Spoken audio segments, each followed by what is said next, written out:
नमस्कार दोस्तों, मैं राजकुमार मौर्य प्रखर इंडिया यूट्यूब मंच पे आपका स्वागत है। 2024 का लोकसभा चुनाव आ गया है। भारतीय जनता पार्टी ने अपने लोकसभा प्रत्याशियों की सूची को तैयार कर लिया है।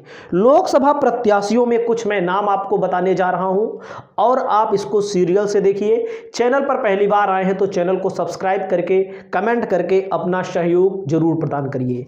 तो सबसे पहले मैं आपको बता दूं, भारतीय जनता पार्टी उत्तर प्रदेश में अपनी लिस्ट तैयार कर चुकी है। उत्तर प्रदेश के अलावा अन्य राज्यों में भी लिस्ट तैयार है। सबसे पहले मैं आपको यूपी की बात करता हूं, मुख्य चेहरों की बात करता हूं। 2024 का चुनाव जो है बहुत ही महत्वपूर्ण है। 2024 में एक तरफ इंडिया गठबंधन, एक तरफ एनडीए गठबंधन। एनडीए गठबंधन की हम बात कर रहे हैं। एक सीट ओम प्रकाश राजभर को, एक सीट संजय निषाद को और 2 सीट अनुप्रिया पटेल को, 2 सीट जयंत चौधरी को एनडीए गठबंधन देने जा रहा है। 74 सीटों पर खुद लड़ेगा। तो मैं आपको बता दूं, सबसे पहले नाम लेते हैं नरेंद्र मोदी का, जो 2 बार के प्रधानमंत्री हैं और वाराणसी से लड़े हैं लोकसभा का चुनाव दोनों बार, और इस बार भी नरेंद्र मोदी वाराणसी से लोकसभा चुनाव लड़ने जा रहे हैं। वहीं पर दूसरे नंबर पर बात आती है संजीव बालियान। संजीव बालियान पश्चिमी उत्तर प्रदेश के नेता हैं। पश्चिमी उत्तर प्रदेश में इनका अच्छा खासा प्रभाव माना जाता है और मुजफ्फरनगर से पिछली बार चुनाव जीते थे, 2014 में भी, 2019 में भी। 2019 में जीत का जो मार्जिन था इनका बहुत कम था, लेकिन 2024 में देखो क्या होता है। वहां से समाजवादी पार्टी की तरफ से हरेंद्र मलिक का नाम है। हरेंद्र मलिक भी एक मजबूत कैंडिडेट के तौर पर पेश आ रहे हैं वहां पर। उसके अलावा मैं आपको बता दूं, इस सीट पर नज़र उनकी थी जयंत चौधरी की, लेकिन जयंत चौधरी बीजेपी के साथ जा चुके हैं। उनको 2 सीटें मिल रही हैं, बिजनौर और बागपत। ठीक है। उसके बाद रक्षा मंत्री का नाम आता है। रक्षा मंत्री हैं राजनाथ सिंह। राजनाथ सिंह एक बार फिर से लखनऊ से लोकसभा का चुनाव लड़ेंगे। समाजवादी पार्टी ने रविदास मेहरोत्रा को चुनाव लड़ाया है, वहां पर प्रत्याशी बनाया है। रविदास मेहरोत्रा वर्तमान में लखनऊ के ही विधायक भी हैं, एक मजबूत कैंडिडेट के तौर पर। चंदौली से महेंद्र नाथ पांडे चुनाव लड़ने जा रहे हैं। पिछली बार भी चंदौली से महेंद्र नाथ पांडे चुनाव लड़े थे, कम मार्जिन से चुनाव जीते थे।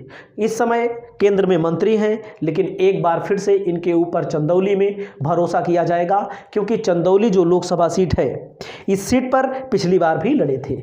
जब लड़े थे तो प्रदेश अध्यक्ष थे। अमेठी की बात करते हैं तो अमेठी से स्मृति ईरानी का नाम है। स्मृति ईरानी 2019 में भी लड़ी, जीती। 2014 में हार गई थी, लेकिन 2019 में भी लड़ी, जीती और मंत्री भी बनी। तो एक बड़ा नाम है भारतीय जनता पार्टी की दृष्टि से। वहीं पर मैं बात करता हूं पंकज चौधरी। पंकज चौधरी जो हैं कुर्मी बिरादरी से आते हैं। इनका नाम है महाराजगंज से। महाराजगंज एक सीट कांग्रेस के खाते में गई है। कांग्रेस देखिए किसको लड़ाती है यहाँ पर, लेकिन पंकज चौधरी का नाम यहाँ पर प्रबल दावेदारी में है। वर्तमान में सांसद है, कई बार के सांसद रहे हैं, तो इनका नाम नंबर 1 पे है।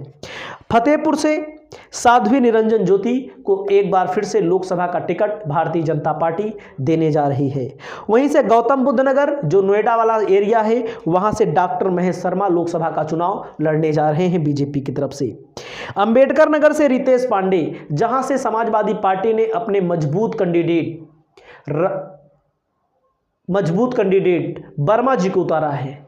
ठीक है, तो वर्मा जी का नाम मैं भूल रहा हूं, लालजी वर्मा को मैदान में उतार दिया है। और लालजी वर्मा मजबूत कैंडिडेट, समाजवादी पार्टी का गढ़ है, बहुजन समाज पार्टी का गढ़ पहले रहा है।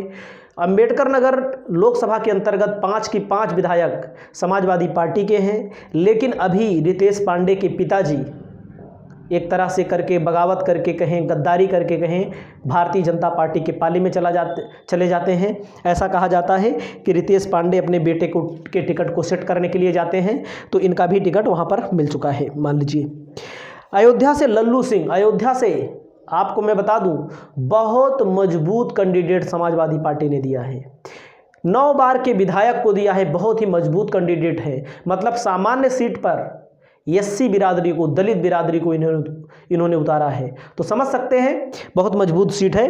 तो यहाँ पर तगड़ी लड़ाई होगी, पिछली बार भी तगड़ी लड़ाई यहाँ पर हुई थी। हरीश द्विवेदी हरीश द्विवेदी बस्ती से समाजवादी पार्टी ने भी बहुत तगड़ा कैंडिडेट दिया है, राम प्रसाद चौधरी। पिछली बार भी लड़े थे चुनाव, हार भले गए थे लेकिन वोटों का अंतर कम था। बस्ती लोकसभा सीट में भारतीय जनता पार्टी कहीं ना कहीं नरम दिखाई दे रही है, समाजवादी पार्टी मजबूत है। आप आंकड़ा दिखाएंगे तो आंकड़े में आप देख लेंगे।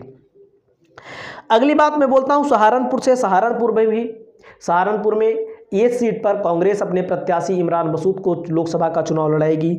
यहां पर राघव लखनपाल को टिकट भारतीय जनता पार्टी देने जा रही है।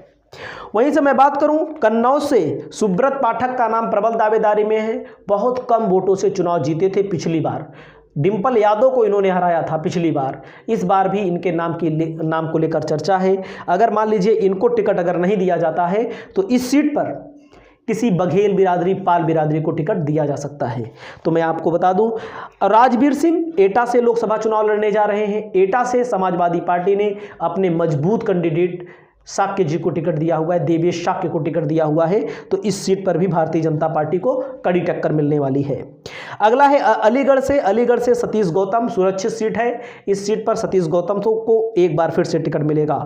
जौनपुर लोकसभा सीट से पूर्व IAS अफसर अभिषेक सिंह का नाम आ रहा है। अभी हाल फिलहाल में सरकार के द्वारा इनकी पत्नी भी दबंग IAS है और इन्होंने एक तरह से इस्तीफा दे दिया था, अभी तक स्वीकार नहीं हुआ था अभिषेक सिंह का। अभिषेक सिंह को सनी लियोनी के साथ पिक्चर बनाते समय आपने देखा होगा, सनी लियोनी के साथ भी कुछ दिनों पहले घूम टहल रहे थे। अपने एरिया में एक्टिव हो चुके हैं और लोगों को राम यात्रा करा रहे हैं, मतलब मंदिर घुमा रहे हैं। अगला मैं बता दूं आजमगढ़ से निरहुआ का टिकट एक बार फिर से दिख रहा है, क्योंकि निरहुआ मजबूत कैंडिडेट के तौर पे देखे जा रहे हैं। यादव बिरादरी में भारतीय जनता पार्टी के पास मजबूत कैंडिडेट नहीं है। हो सकता है, एक बात और मैं बता दूं, रमाकांत यादव जो समाजवादी पार्टी के विधायक हैं, बीजेपी जेल में हैं, बीजेपी उन पर भी दांव लगा सकती है, उनको कैसे भी सेटिंग करके।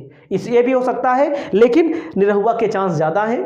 जो रायबरेली से मनोज पांडे का नाम प्रबल दावेदारी में चल रहा है।